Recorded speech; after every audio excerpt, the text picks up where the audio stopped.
नमस्कार दोस्तों।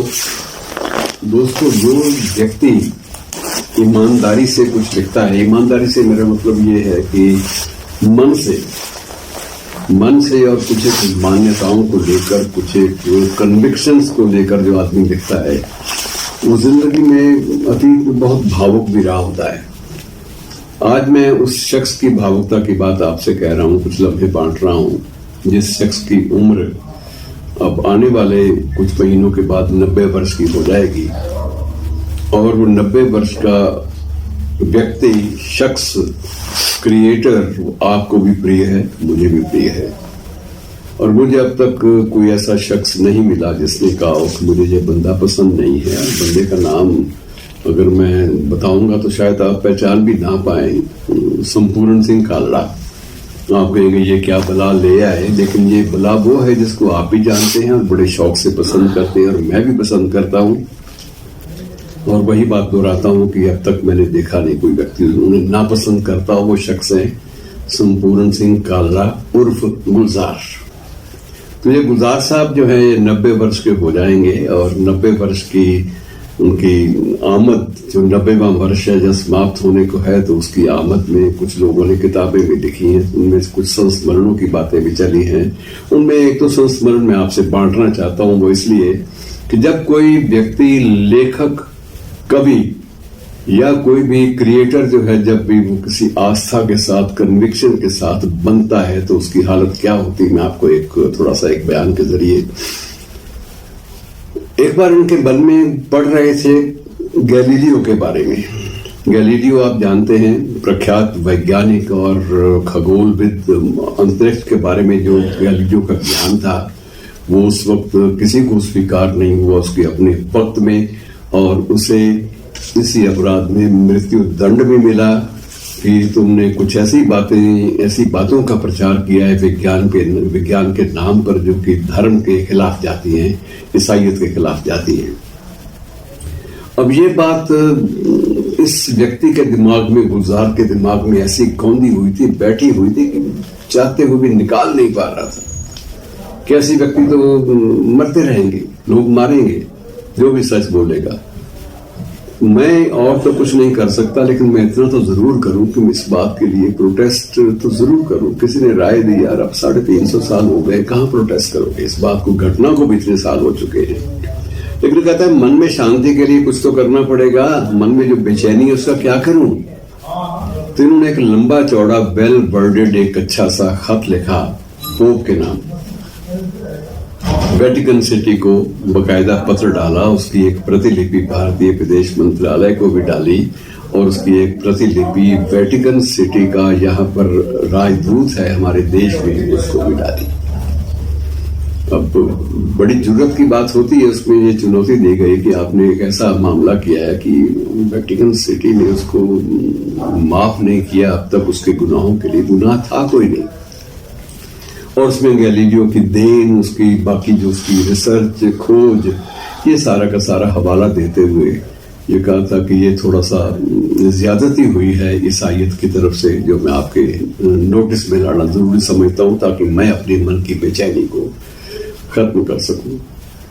मित्रों, ये 352 साल पहले की बात थी जब गैलीलियो को मृत्युदंड मिला था, लेकिन पत्र वेटिकन सिटी भी गया, पोप के पास भी गया, उनके स्टाफ के पास गया, दिल्ली राजदूत के माध्यम से भी गया, और दिल्ली के जो स्थित वेटिकन सिटी का राजदूत था उसने भी हवाला देते हुए बकायदा कि ये पत्र लिखने वाला व्यक्ति ये है, इसके बारे में पूरी जानकारी जुटाकर भेजा। और मित्रों, 355 साल या 352 साल जो भी कह लीजिए, उसके बाद पहली बार पोप के महल से ये फरमान जारी हुआ कि अब तक की जांच के बाद ये पाया गया है कि गैलीलियो अपराधी नहीं था।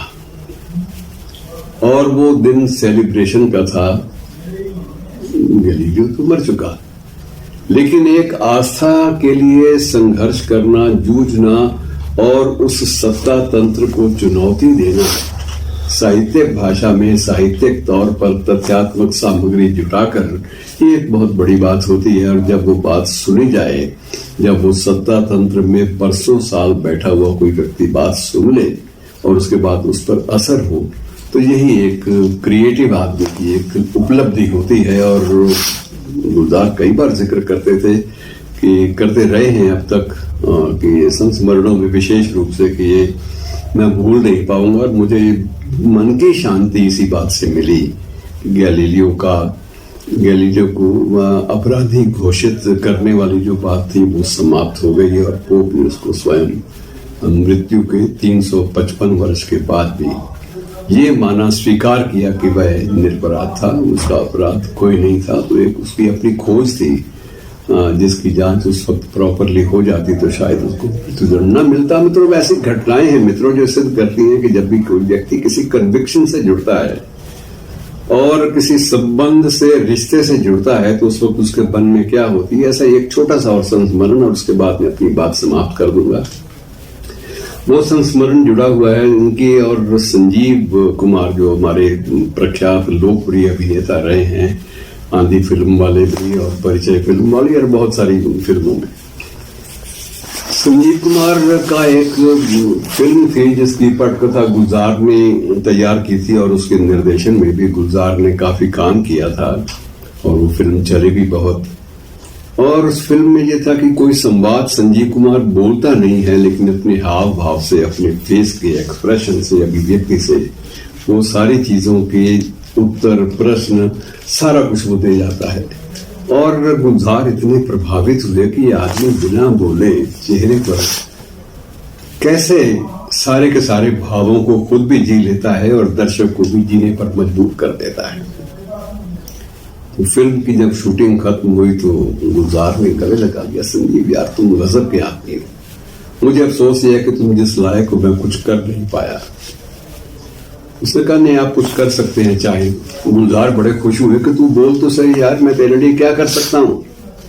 उसने कहा मेरी एक बात मान लो, और ये कि यार पान खाना छोड़ दे, मैं बहुत तंग हूं। और गुलजार ने उसकी तरफ देखा बड़े प्यार से, और जेब में एक पान लपेटा हुआ पड़ा था, उसको जेब से निकाला, डस्टबिन में फेंका। चल यार, दोस्ती के लिए, यारी के लिए आज से पान खाना छोड़ दिया।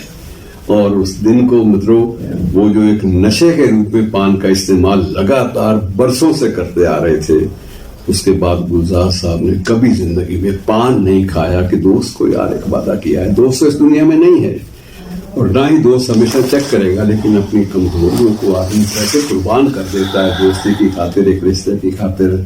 ये बात भी हम गुलजार साहब से सीख सकते हैं। शुक्रिया।